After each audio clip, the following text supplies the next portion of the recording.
Hello, everybody. It is Heather and Deb, and today we have a special guest, Jessy Curro, and it is Reluctantly Woo-Woo. And the reason why we call this Reluctantly Woo-Woo is because we talk about things that seem a little bit odd, unusual, unconventional, and people would say that they're woo-woo type things, and that we have been reluctant to believe or think that they're true. Yet at the same time, we've experienced them and know that like they work. For some reason, they work, even though sometimes we can't explain it, and a lot of times there is science to explain it, but we're just reluctant about even believing it and buying into it. And we know that we're not the only ones because there's so many people who grew up in this very logical mind, and then you hear these woo type things, and you're like, I don't know if I really want to believe that, but you just are drawn to it. And human design, for me personally, is one of those things. And I'm not going to be able to explain it. Jessy will dive in and explain it. But for me, when I started hearing about human design, and I would have people basically say, "Oh, I can explain it to you," and they'd look at my chart, which we'll share a chart with you. But they'll look at my chart and they'll be like, "Oh, well, you have this, and mine's this, so this is what it means about me." And I'm like, "Well, that doesn't help me. Like, I don't understand any of this." So I'm super excited to have you on today, Jessy. Welcome. And there. Okay, thought you cut out. So I'm just going to hand it over for you and just start by asking, like, what is human design? How would you explain it in a way that's easy to understand?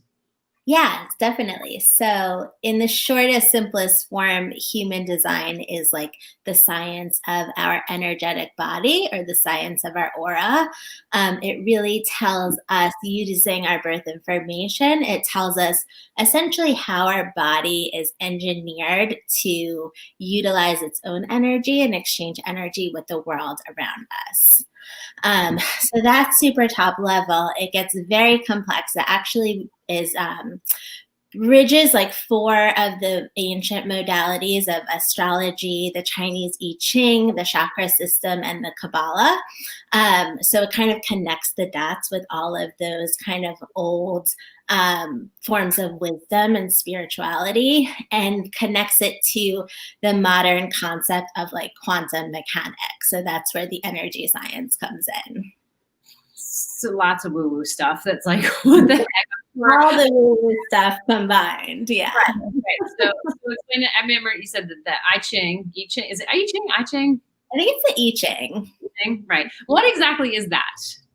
So the I Ching is this is like my limited knowledge of it. So it's essentially like a compilation of like archetypal experiences that goes from, there's 64 lines, so it goes from 1 to 64, and each line essentially embodies an archetypal energy of the human experience. So the idea is the journey from 1 to 4 is kind of like the human journey. Okay, you're already saying things that I'm like, and I'm not a dumb girl. Like, I'm a smart girl. For some reason, it's like over my head. You're still, you gotta like dial your reluctant out a little bit. Yeah. So okay. So it's the I Ching, and then what are the other 3 parts again? So astrology, so similar to how you kind of plot your birth chart, your natal chart, this does utilize the foundation of the sky and the planetary alignment at the moment you're born. So that's incorporated here as well. We have the chakra system. So that's a big part of the foundation because that's where we look at all of your energy centers, which for the most part align with the 7 chakras, except in human design, we have 9 energy centers because we've, evolved as human beings since the advent of the chakra system. So that kind of shows us where in our body our energy is created and how it all connects. And then lastly, we have the Kabbalah tree of life, which, again, I'm not a deep expert on this particular modality, but this kind of embodies different energies. So this is like energetic qualities that correspond more to like your traits, your talents, kind of skills that you particularly bring with you into this life. Okay. So what is helpful for somebody to understand? Like, why would somebody be like, oh, I didn't even know. I have so many questions. I can't even get them out. Like how, like, give me a tangible, like this, it's helpful to understand your human design because. Yeah, so the beauty of understanding your human design is you actually don't need to concern yourself with all of that rather complex compilation of information I just mentioned. The beauty of understanding your human design is it helps you kind of function and move through the world in the exact way that your body was intended, right? So it's essentially like getting the user manual to your body, which is important because, as we know, we all come in as super unique individual creatures. We're all really meant to move through the world in our own distinct way. Sure, you know, there's definitely the universality of the human experience, so much that we share, but so much of how we're intended to be is truly unique to who we are. And we're not really given that information. We're not really given that foundation of knowledge. Most of us are conditioned by the world around us, by our families, by our cultures, and our conditioning really serves to pull us out of this uniqueness and like out of, you know, your distinct user manual. Here's a one size fits all. Here's, you know, how to be successful. Here's the qualities that make you worthy. Here's how you should look. Here's how you should eat. You know, it's all so one-dimensional that this really helps us kind of leave all of that at the door and come back home to, okay, what really works for me? Like, who did I really come here to be? And how do I work with that to create what I want in my life? Yeah. I will say, from having had Jessy do like a deep read on my chart, it kind of frees you up too, where some of the things that maybe you labeled as faults of yours, you can view them as like, oh my gosh, that's just actually innate within me. So rather than try to fight it, now I know, because when you do a reading, kind of offer some tools for like, this is what this is telling me about you, and this is how maybe it would serve you to honor that.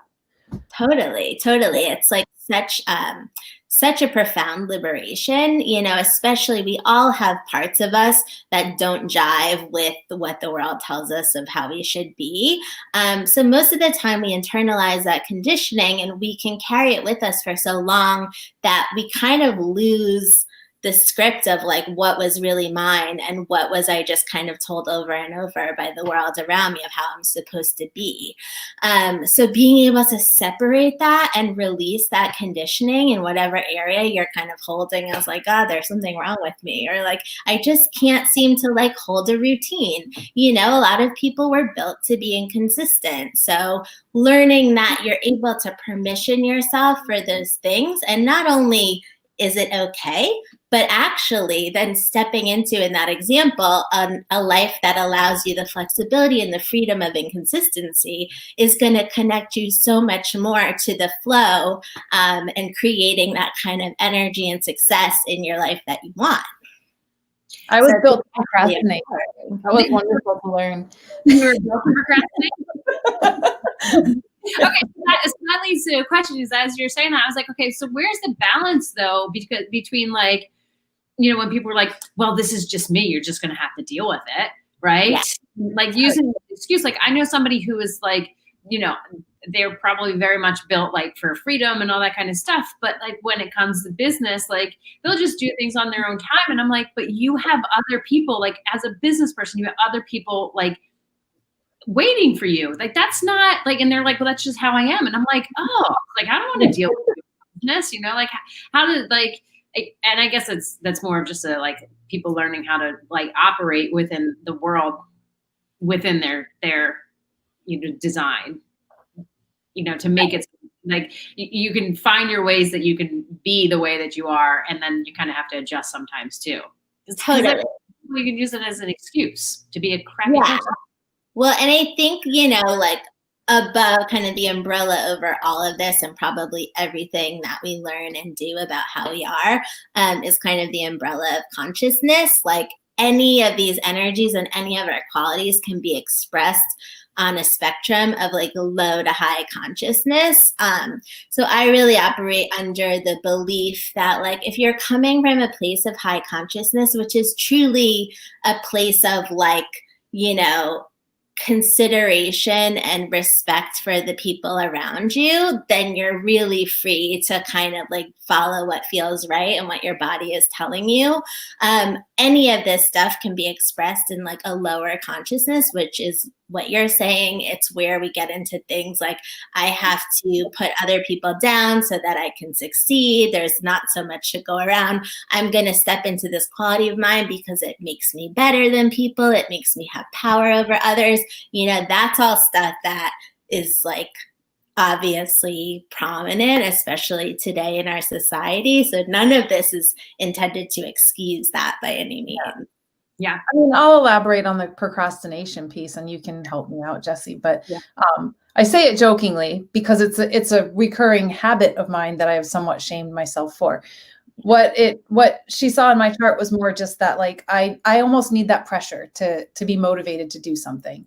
Mm-hmm. So it's not a license to be like, no, I'm going to screw your timeline because I need to wait till the last minute. It's just for me to recognize that, yeah, I do thrive on that pressure. So it's, you know, it's rather than me seeing that something's wrong with me because I've done that my whole life. It's just kind of like, oh, okay, that's how I find my best work often comes under pressure. Mm-hmm. Totally. And if anything, having that knowledge and that understanding about what works best for you actually empowers you to be more considerate of those around you while still being respectful of what you need to do your best work. You know, now you can lovingly communicate with your partners and say, you know, I really need a timetable like this.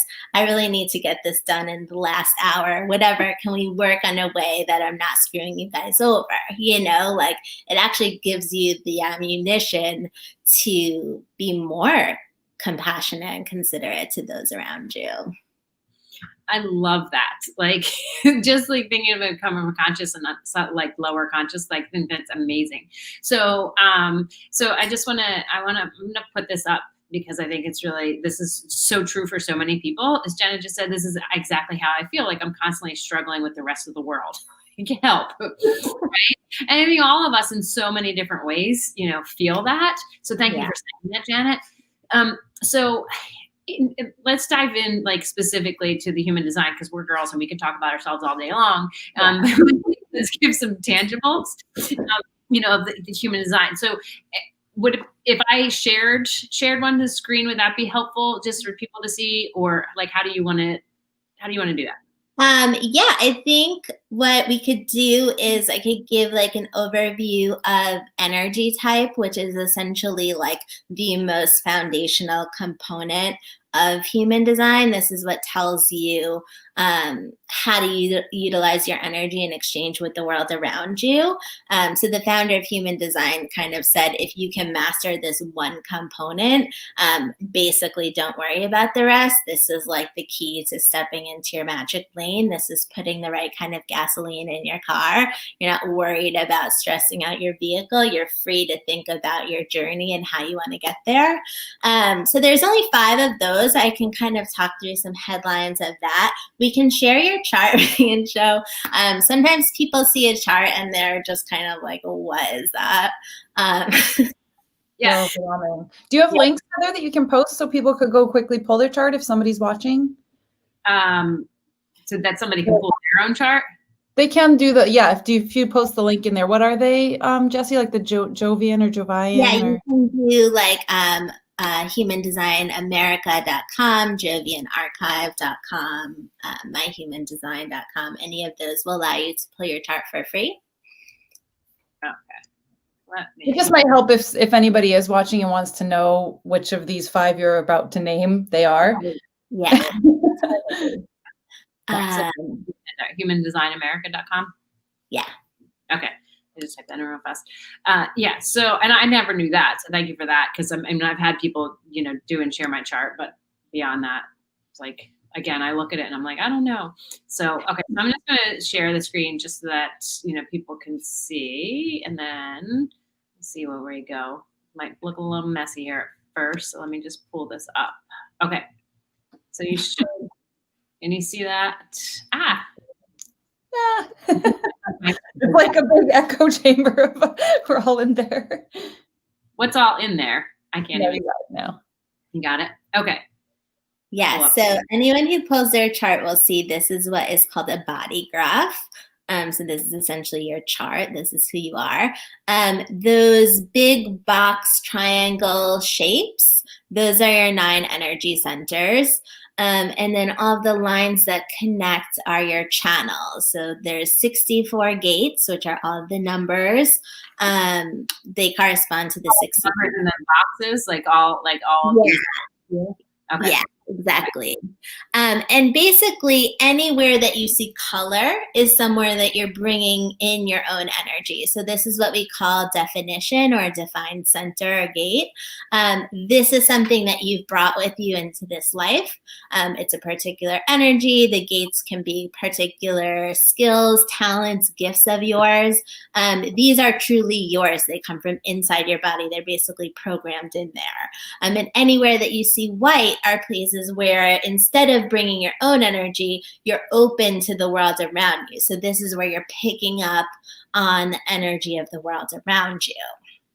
And when you have an open center, not only are you sensitive to other people's energy in this way, but we actually amplify our open centers. So you have an open, that little triangle on the bottom left.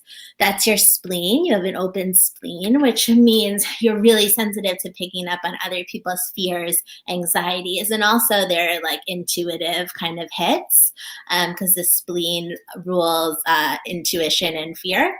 So somebody could have like kind of a mild fear of something, and they're going to walk in the room and you're all of a sudden going to feel their fear 10 times more than they're even putting it out. So our openness is really a key to understanding the areas that we're most susceptible to conditioning from the world, because this is where we're taking in everything. We don't have the buffer of our own conditioning or of our own energy to kind of like buffer us from all of that conditioning. So it's also, they say the open centers are where we have the most capacity for wisdom, because at the end of the day, learning about your conditioning and the way to kind of separate that in these open centers is really developing so much of like the wisdom that our soul came here to evolve in this lifetime.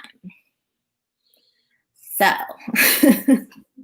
Okay, so I want to make sure that I understand right. So all the different shapes, like the triangles, whether it's pointing up, pointing down, the square, diamond, right? Those are our centers, like about the energy centers. Okay, that's right. Okay, and then the lines going like to them, like connecting them, are gates. Those are channels. They're what? Channels. Channels. Okay, channels. So what's a gate? The gate is the number on either side. So see how some of your lines are only half colored? Yeah, what the heck does that mean? That means that you have that gate, but you don't have the other half of that gate. So every channel has kind of 2 gates. And when you have both gates, you have the full channel. So that's kind of like a 2 + 2 = 5 situation, versus when you have just the gate, you still have the energy of that gate, but you don't have it in the fullest expression of the channel. So this may be really elementary, but is it as if I'm imagining like a yard, and there's gates on either side of the yard, and that one gate is opened and you can walk through that gate, but the other gate is closed and you can't get to the thing on the other side of it? Yeah. It's kind of like circuitry. Like if you have a little circuit and like electricity is flowing through one end, but the circuit on the other side of the wire is turned off, then it's not going to flow all the way through. It's going to kind of just stop at that one gate. Okay. So then when you're giving someone a reading, Like what kind of information? And would it be easier for me to leave this up or take it down? Does it matter? I think I'll take that down. Yeah, I have a question because I'm super confused. Heather's chart is like looks very different than any way that I've ever seen them presented. Not the chart itself, but the information. Like, Yeah. it doesn't say if she's like a generator or Right. a specialist. Is that something different? This comes from 64keys.com, which is not like fully devoted to human design. It's human design in the context of gene keys, which essentially gets very complicated. Not only are the 64 gates correlated to gates in the I Ching, but they're actually correlated to the 64 codons in like the human genome. So this is kind of what that is. It's a very elaborate, if you play around on that website, you'll see all different kind of iterations of it. Typically, this is not a standardized like human design in terms of the information. The chart is exactly the same though. Right. So the chart being like, yeah, just that picture. So okay, yeah. Stop sharing. Okay. Yes. Okay, so in terms of kind of understanding your design in a way that isn't totally overwhelming and practical and helpful to you. So there's 5 different energy types. Like we said, energy type is like first and foremost in understanding your design. We'll start with generators. So there's generators and manifesting generators. The majority of people, about 70% of the population, are either generators or manifesting generators. And what this means is these are really the energy creators of the world. So these are people, Deb, you're a generator, and Heather, you're a manifesting generator. So generators and MGs have this creation of life force energy that happens in your sacral center, which correlates to your gut. So you're really here to create the life force energy that fuels the rest of the world. The catch is you're only creating this energy when you're doing something that physically excites you or that you physically love to do, that physically lights you up. This is why your strategy, which is every type has its own strategy, which essentially tells you how to step into living your design. The strategy for both a generator and a manifesting generator is to respond. So this is essentially saying, follow your gut. Your gut is something that is constantly responding to the world around you. Your gut loves what it loves and it hates what it hates. And there's really no gray area when it comes to the gut. It's all about just learning to tune into it and learning to listen to it.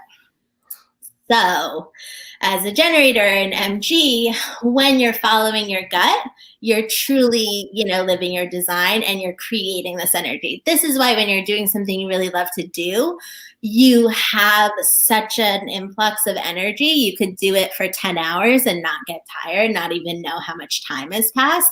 That's really the mechanical explanation of what's happening is your body's creating energy to support you because you're moving in the right direction.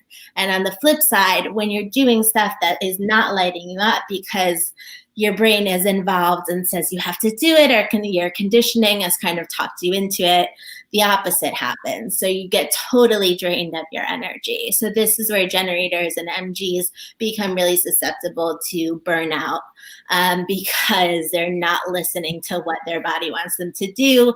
And it's essentially the universe's way of course correcting us, helping us redirect into what we came here to do by basically pulling out all of the energy, the resources, making the path no longer available to us.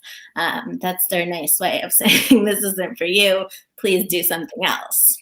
So I would say that the majority of my life, I have been what I call I feel like I've just been plucked out of the nest on so many different things, because I'm so loyal that I won't ever end things. Uh-huh.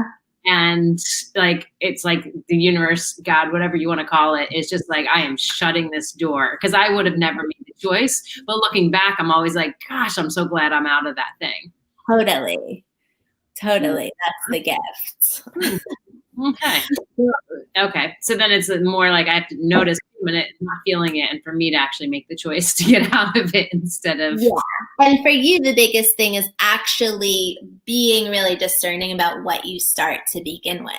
right? So working with your gut is really going to be what keeps you from starting those things in the first place. So because your gut genuinely has to give you a full body yes, that's how you know. The rest of this stuff you're going to start and you're going to find yourself being like, no, thank you. But now I'm stuck in this path, especially for you. So for the difference between a generator and a manifesting generator, which you are, is that MGs are here to be so much more nonlinear, and they're actually built to have a lot of varied interests. Simultaneously often. So you're really like the epitome of like the all over the place, right? And this is the biggest conditioning for you as an MG, is that we've given such a negative connotation as a society to all over the place because we're so rigid in like the linear concept of how you're supposed to be in the world. So another reason is like as an MG, your gut could light you up to do something, and then it's like, okay, now go do the other thing, regardless of whether you finish the first thing. If it's a true gut response and your gut is truly leading you away from that into something else, that means it's time to go. So another big piece is really learning that response, because when it's there, it's truly about permissioning yourself to move on to the next thing. So releasing the conditioning about like quitting or changing your mind or like picking one thing and sticking with it. That's totally not how you're built to be. Yeah, no. Okay. So there's manifestors, manifestor generators. What are the other types? Okay, so then there's manifestors. So manifestors are another energy type. So about 8% of people are manifestors. Manifestors are the initiators. So where generators and manifesting generators are built to respond, right? The universe is putting stuff in front of us. We're listening to our gut. Is it a yes or a no? I'm responding. I'm not necessarily initiating, going out and creating action. That's the job of the manifestor. So the manifestor is like a really big, powerful energy that's going to receive an urge, like, I just want to go do the thing, and follow that urge. And they're the ones who are creating the initiation. And that's what the rest of us kind of respond to. So their job is to follow their urges, initiate what their urges are leading them to do. And then their strategy is actually informing, because what they're intended to do is get really clear on where they want to go, the actions they want to take, and then inform the rest of us, because we as generators and MGs are going to be the ones who then are able to gravitate to the specific cause. So my teacher has a great analogy for the manifestor is basically the train conductor. So and this is in an example where the train conductor like decides where the train goes based on wherever they want to take it, right? So they're going to be like, I'm taking my train to Seattle. You don't get on the loudspeaker and say, like, where do you guys want to go? Because it's the manifestor's job to say, this train's going to Seattle. I don't care how many people want to join, whatever it is.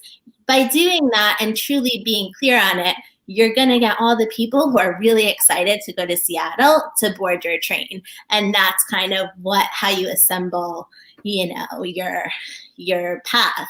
Manifestors are like, in history, all of like the big leader archetypes were all manifestors in the past few hundred years. This is like conqueror energy. All of the old royalty was a manifestor. So this is like what you think about in an old paradigm of like a leader, someone who's gonna like set out on the track and people are gonna join with. So are you familiar with, like, when you think about like personality assessments and stuff? Mm-hmm. I'd just be curious to see like the overlap of those and how they fit in. I've always wondered that too. God, I want to put them like all together and be like, like, how does your disc align? Like, I wonder if there's correlations. Yeah. I really do. Well, because my disc, like, I'm a super high D, and D is decisive, demanding, direct. Like, this is what I want to do. This is where I'm going. Come or come not. I could care less whether you come with me or not, because I don't care what you're doing. I'm going to do my own thing. But then about like the manifest generator, it's like almost like that. I need some leading, but I do. I guess we're all very complicated. I don't know. Interesting. Yeah. That we are, yes. So then what are the other types? Okay, so then we get into projectors. Projectors are about 20% of the people. Projectors are a non-energy type. So all three that we just spoke through, they're really creating the energy. Projectors are working with the energy that the generators, the MGs, and the manifestors are already creating. So projectors are essentially like the seers, the guides of the world.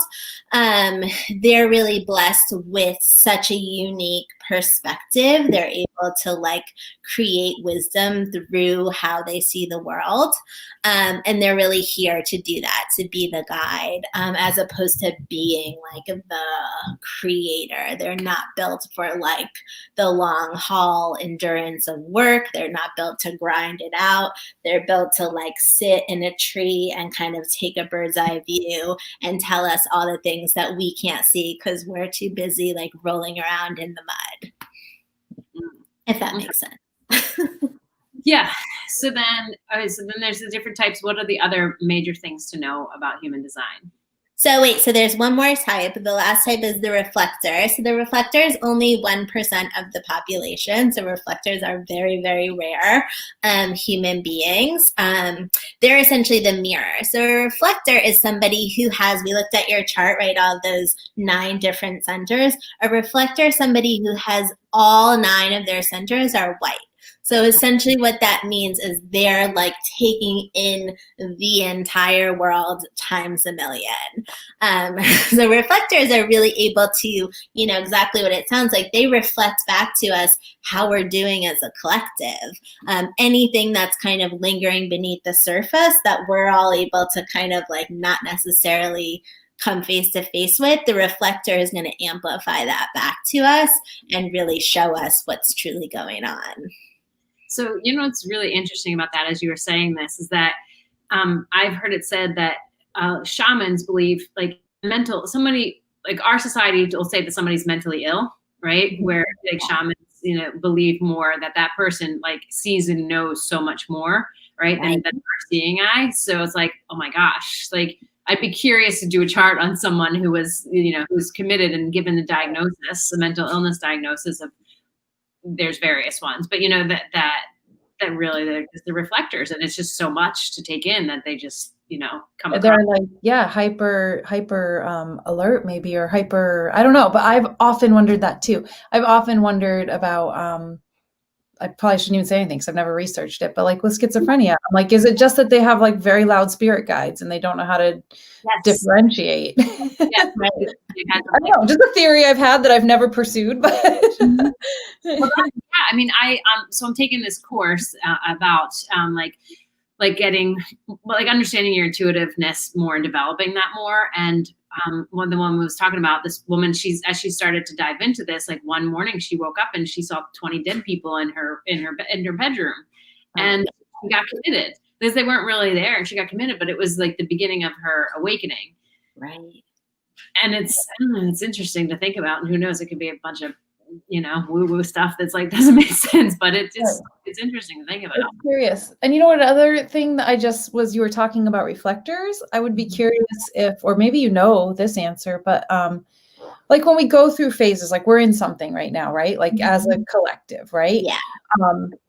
I wonder if there's like, during certain times, are there more reflectors being born, or, like, because I feel like we kind of need some reflectors in this world right now. Being like, dude, a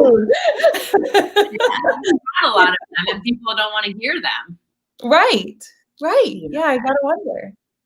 Totally. I mean, I definitely have read that. Yeah, like they go in phases. Like right now, there's a lot of like manifesting generators in existence because they're really like this hybrid. Manifesting generators are actually half manifestor, half generator. So that's why you really resonate with the manifestor element. They're the only type that's a hybrid of two other types. So I've heard that like they're definitely in flux because it's kind of like a hybrid for this new phase that we're heading into, really about empowering people to kind of just embrace living how they were designed to live. Reflectors, I think it's such an intense human experience, right? So if you subscribe to the philosophy that kind of your soul is choosing your life for you and like choosing your plan based on what it wants to experience, that's a very special, very special soul that's going to sign up for that kind of life experience, right? It's so sensitive. It's so intense. It's probably really difficult. I can't say because I'm not one. Right. But yeah, it's interesting to think of how they've also said projectors came to be in like the late 1700s, which was right around the time that civilizations started having the luxury of pursuing a life based on what they truly want for themselves. Before it was all about survival or like enslavement or all of these things. So with the advent of this new ability to kind of pursue fulfillment in your life, projectors came in as the people who are now able to help guide that process. So it's interesting. I don't know how they know any of this. I don't think this is like statistically provable. But that's, I guess, the information that's out there is interesting to think about. It is interesting to think about. Yeah. So what else are the key important things for people to understand with human design?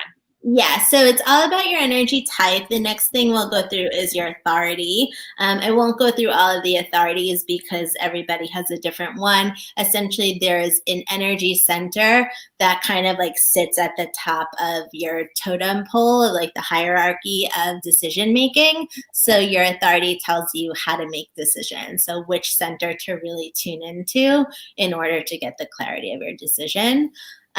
For instance, Deb has a sacral authority, which means it's all about the gut making that decision. Heather, you have an emotional authority, which means your gut is still the one making your decision because that's where your generator power is, but your emotional center has your authority because your emotional process being defined is going to, when you're in the midst of an emotional experience, it's going to cut off the clarity to your gut. So when you have an emotional authority, all it means is that it's best to buy yourself time whenever you're faced with a decision because you allow your emotions to run the course. Then when you're feeling really balanced and unemotional, then you tune into your gut. So your gut's still making your decisions, but your emotions have the authority because they kind of have to run their course before you can listen to the gut.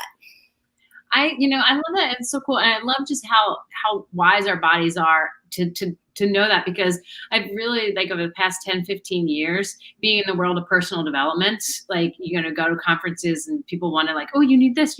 And I've learned to be like, yeah, that sounds great. Like, I can be sold in, like, I can't watch infomercials because I can be sold on anything. So I like have learned to say, you know what, like, I have to take a few days and just like get over like the high emotional part of it before I will make any kind of decision. And that's just like kind of intuitively happened that I learned how to do that. But that makes so much sense. And it, like I like hearing this now because I'm like you said, Deb, like, knowing you're a procrastinator, you're like, I'm not a procrastinator. It's just, this is how I function, right? None of them are, nothing is bad or wrong or bad, right? It's just like, I have curly hair. Okay. How do I operate in the world with curly hair?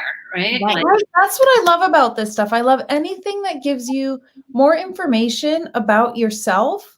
So, I mean, this is something you and I talk about all the time, but so you can let go of the shame or the incorrectness of your story, you know, because we all get domesticated, like you were saying, domesticated to fit into this box that none of us actually fit into. Right. Yeah, it's crazy. Yeah, that's what I just love. I love learning that. One of the biggest light bulb moments I had from my reading was that what was it about my throat center is open. Yes. And why? Now you have to you have to say it because I can't quite remember how it goes. So you have what's called an open throat, which means that throat center, which correlates with your throat chakra, is undefined. So instead of bringing your own energy into your throat, you actually have a true openness. And what it means is that it's not energetically correct with an open throat to like speak your truth. So this is one of those things that's so ingrained. And even like as we get out of like capitalist culture, even in the deepest, like most spiritual woo circles, we still encounter such like a homogenous view of what's appropriate, right? Speaking your truth, morning routine, even these things exist in the most like dark corners of spirituality. So that's why it's so amazing to look at it this way, because it's truly an individualistic view. But for you, it's not energetically correct to speak your truth. So all the pressure of like how important that is, you know, for you, it probably never felt right. It's not the most powerful way for you to communicate, right? It means that maybe it's about writing. It's about doing something that lives in another part of your body is how you're going to communicate in your most powerful way. Now, that's just about your own personal stuff. An open throat is really powerful at communicating on behalf of a collective or something like outside of you. So you could be a really good voice on behalf of somebody else, of, you know, an initiative or a cause. That's how the open throat works. But it's such, you know, it's such a different view than constantly being hammered with, you know, how important it is to speak your truth. It's such a Right. such a thing. Right. Which I just loved, kind of being like, okay. I mean, I've always known I'm better at communicating with writing if it's a deep, like, you know, if somebody hurt my feelings or whatever, stuff like that. But just like, yeah, that idea that sometimes though, I don't even really want, like, I'll have a feeling of something that I, you know, would maybe like, I don't even know.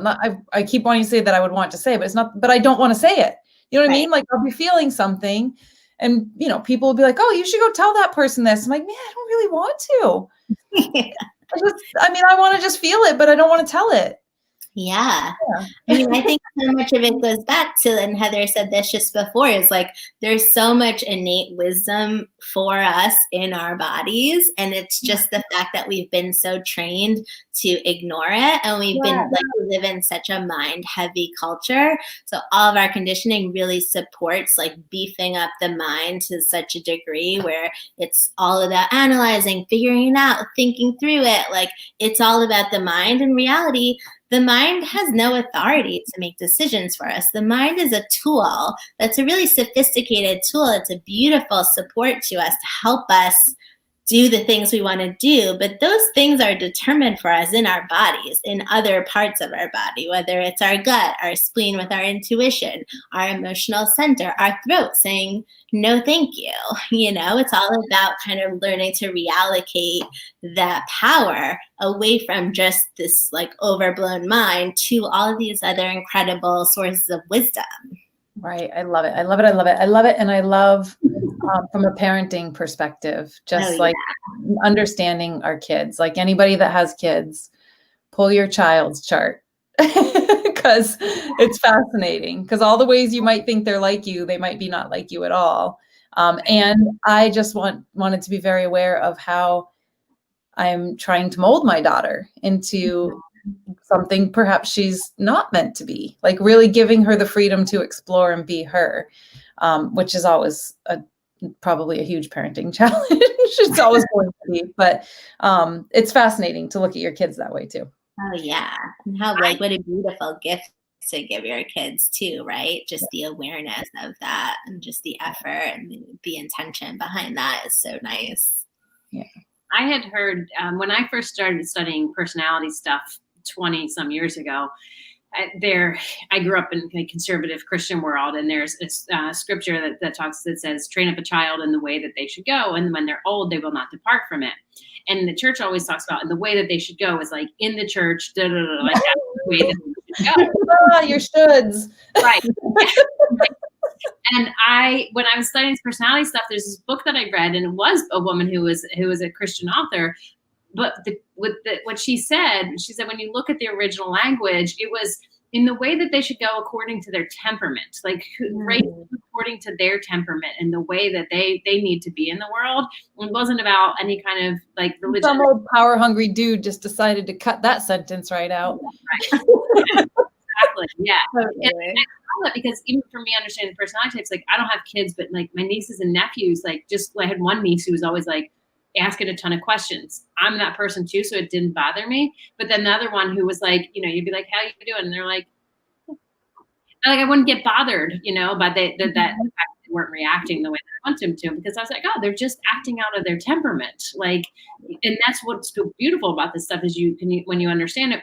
And DISC might be a little bit easier to understand temperament stuff on the just on the surface, like when you first meet somebody, than human design, right? But just still like not taking any of this personally of how anybody is to you, right? It's just like, oh, that's how they are. Like, like when we first got before we started this live, and I, you know, told you, I'm like, I'm a question asker. Like, and some people tend to get offended and they take it and I'm like, I'm not, like, I'm just curious. Like, that's your issue to work through. If you're getting like defensive of me asking questions, like it's nothing personal. I'm just so curious, and it's just how I'm wired. And then so what I'm gathering is my throat is closed. Like I don't have a problem speaking. Yeah. Like, isn't that funny? Yeah. Yeah. Like, Wow. I don't like it. Nah, sorry. Oh, well. Yeah. So that's interesting because I'm there. My mind's going all over the place. So I want to just try to keep this. It's such a deep rabbit hole. You could, like, it's so fun. Yeah. Okay. So what other things are just important, just because it will take up so much of your time, because we really could go down this. What other things are super important to understand? So the other big things, you know, that'll comprise the bulk of your initial reading. The other big things, again, are like looking at key areas of like your centers being open or closed. You know, like the throat, there tends to be a lot of conditioning around certain centers. You know, one of them being the center that governs willpower and motivation, for instance. Like 70% of people are not built to have a consistent source of willpower and motivation. And that is such, you know, a deeply conditioned aspect of our society that we've learned to, you know, have so much shame about the times when we're feeling unmotivated and unproductive, when the reality is most of us are built to have that downtime, and that downtime is just as important as that uptime. So kind of looking at those key centers.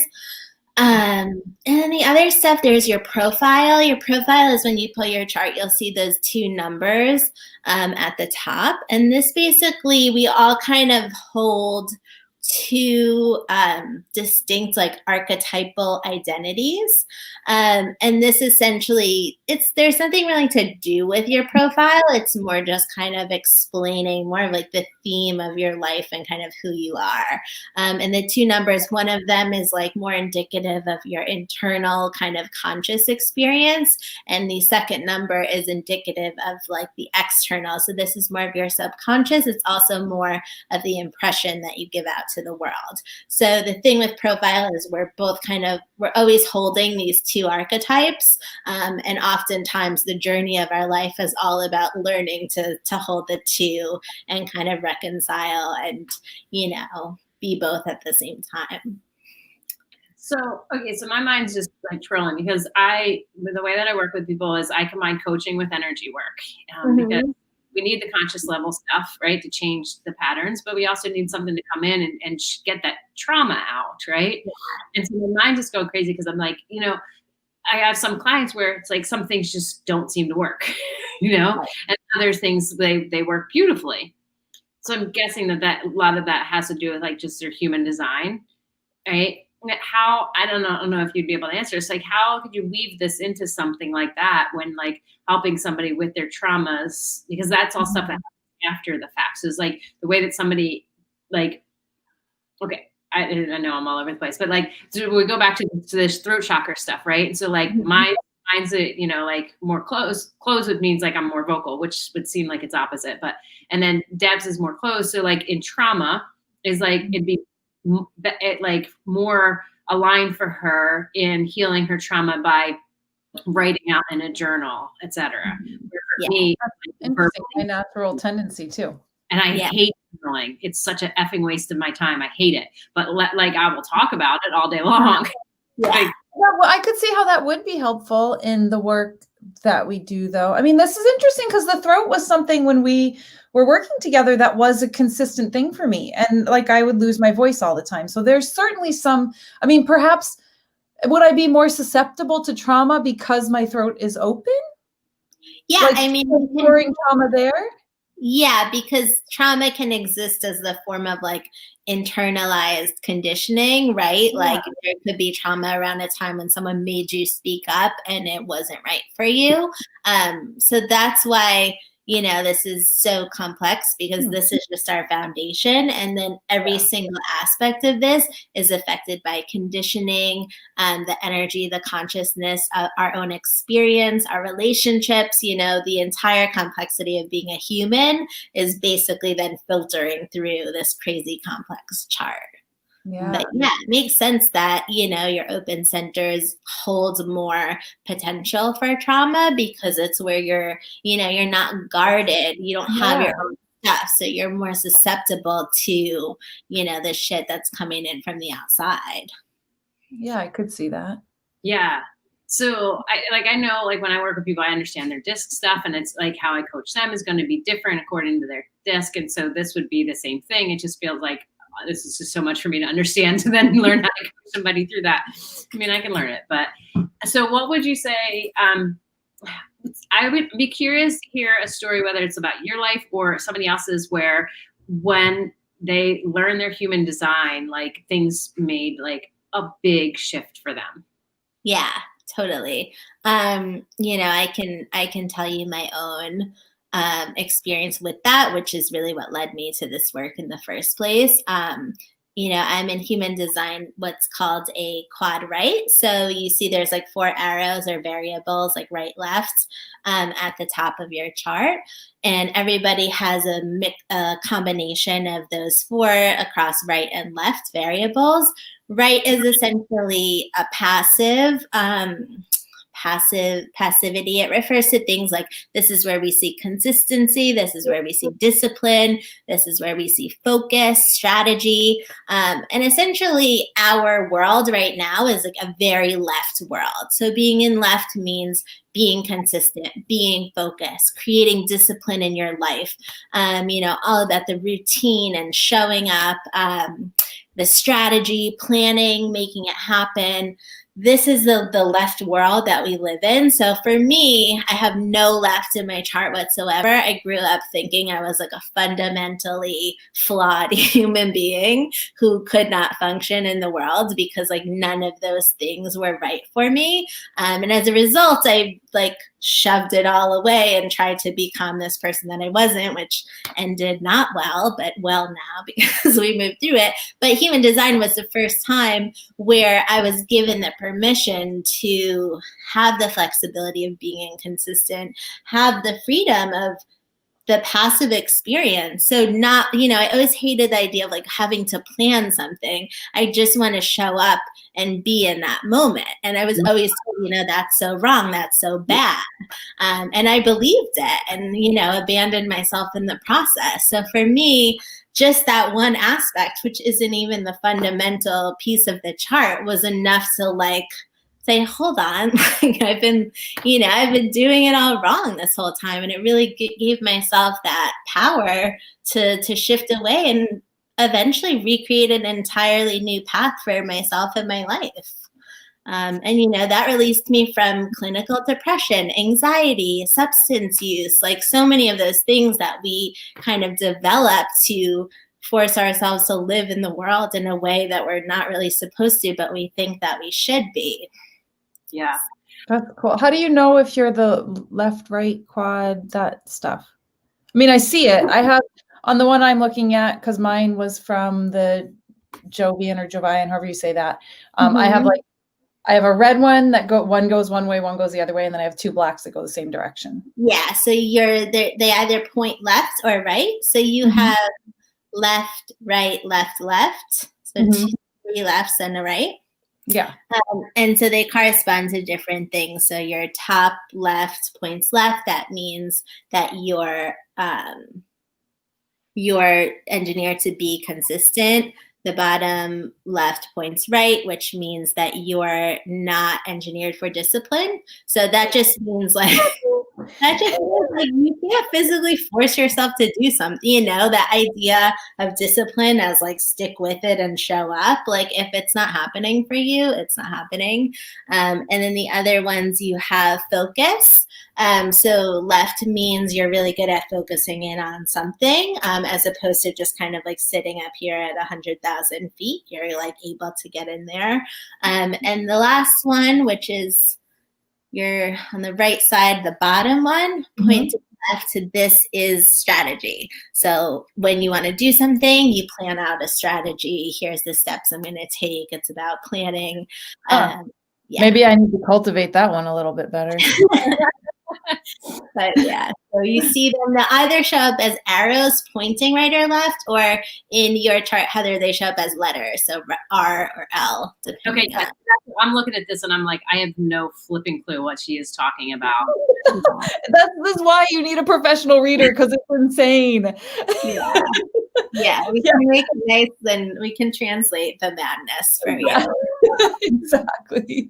And then there's all these like, you know, the like signs of numbers there. I'm like, it seems like this call could be about 6 hours long. Totally. It'll be like 6 years going into all of those. Yeah. Exactly.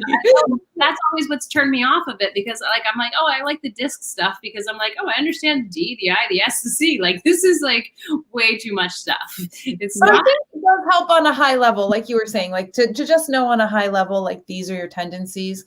I think it's just super helpful even to know that much. I mean, and the little pieces you've revealed to me, like going a little deeper, I'm like, whoa, it does. It makes me want to be like, okay, what's the next? Now can we go to the next level? Yeah, and that's how it happens. Like if it resonates, then you're like, what else? So what else is in there? But honestly, if you just take one thing away as your energy type and you just start playing around and experimenting with your energy type, that's really such a huge thing that can create major shifts in your life, without really worrying about all of the other stuff. Yeah. And so understanding, just like Deb said earlier, like with kids, like understanding a partner, you know, sense, even looking at the lens of like why you keep attracting to a certain type of person, because we're always looking for stuff like, you know, that whole like you complete me, like in personalities, we choose the opposite personalities because we're so attracted to those things that we don't like. Yeah. It's the same thing in this. Yeah, because I feel like I heard somewhere, Jessy, that like you will be attracted to people that have the solid, you know, what is it called? When they're solid where yours are open. Those people are like magnetic to you, which I've like pulled charts on a few people and I'm like, oh, damn, that explains a lot. Yeah, oftentimes you see, because we look at, you know, back to the circuitry analogy, but basically someone who's going to complete your circuit. Because what happens when you're with people who have color where you have open, you take that on for the time that you're together, right? So when you're attracted to these people, because when you're together, they are essentially completing something and bringing your energy to a whole new level. So it's really cool to see how it kind of clicks together. I've done a bunch of partnership readings, and we see that over and over. Has it ever caused anybody to break up? The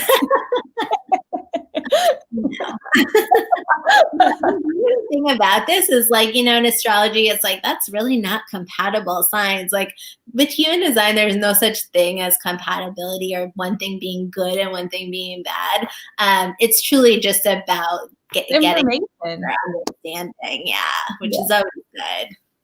That's what I've always thought about astrology. It's like if I really like someone that says it's not compatible, I'm like, this is crap. Yeah. And then when it all falls apart, I'm like, oh, damn, it was right.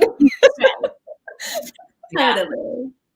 I have to convince him to do it, because I would love for my boyfriend and I to do this together, because we are so opposite in so many things, and same in some, but some things where I'm like, he's like you. He's like, I just want to show up. I don't need to plan. I'm like, oh my gosh. Can't even handle it. Like you have to plan. We live in a world of time. Like time's all an illusion, Heather. No. But tell that to my body when it like is like falling asleep, and like, I mean, yeah, I won't even go into that. you know, these times, I mean, Deb and I haven't talked, but there's times where like, he's just like, just want to be able to express my love. And I'm like, dude, like, I know we're having sex right now, but I'm about to fall asleep. Like, I'm tired. I knew it. We can't get through one call without her saying something like that. I mean, it just always shows up. Okay? It's fascinating, right? I'm just teasing. I love it. Just turn off. It seems like a good place to end. I'm ending now. And my light is like, go away. Yeah. There we go. So, okay. So if anyone's listening, if you're curious and you want to learn more about your human design, Jessy, I'll put her information on the screen where you can reach her. And she's offering, you can tell them that you heard it from here, and she's offering a very generous 25% off discount. There is a code that I'll put this on here, and I'll put this in the comments below too once we hang up. And so here's the code as well. So if you want to get a reading, you want to like not struggle so much in the world and like understand like there's nothing wrong with you at all. You are like fearfully, beautifully, wonderfully made. And we've just been conditioned to think otherwise. Then definitely reach out to her. Let me put her info. And again, I'll put it in the comments as well. And just as wrap up for anybody who, for anyone who's listening, any woman out there, if you are struggling with your relationship with your body, right now, today is January 22nd, and starting February 1st, every year I take women through my book, Love Yourself, which is a 28-day journey to love the skin that you're in. And so I'd love to join us. So I'll put the link in the comments below also for that, to join that closed women only Facebook group. Because it's a powerful process really to go through and take time to really honor your body, which we don't do very much of. And, when we learn to honor our spirit and ourselves, right, how we were designed, and also the skin that we're in, life can be so much more magical. It doesn't have to be a fight all the time. So I'd love to have you guys join us there. And we're going to wrap it up. Is there anything else that you want to leave us with, Jessy, that is like, that they have to know this? No, I feel like you ended on such a beautiful note that really tied it all together. Thank you guys so much for having me. I really enjoyed it. I loved this. This was very cool. So fun. So, yeah. Okay, everybody, we will see you later. Reach out to Jessy, and also come join the Love Yourself journey, because we all need it. Even if you've done it before, come join us again. We will talk to you later. Bye. Bye.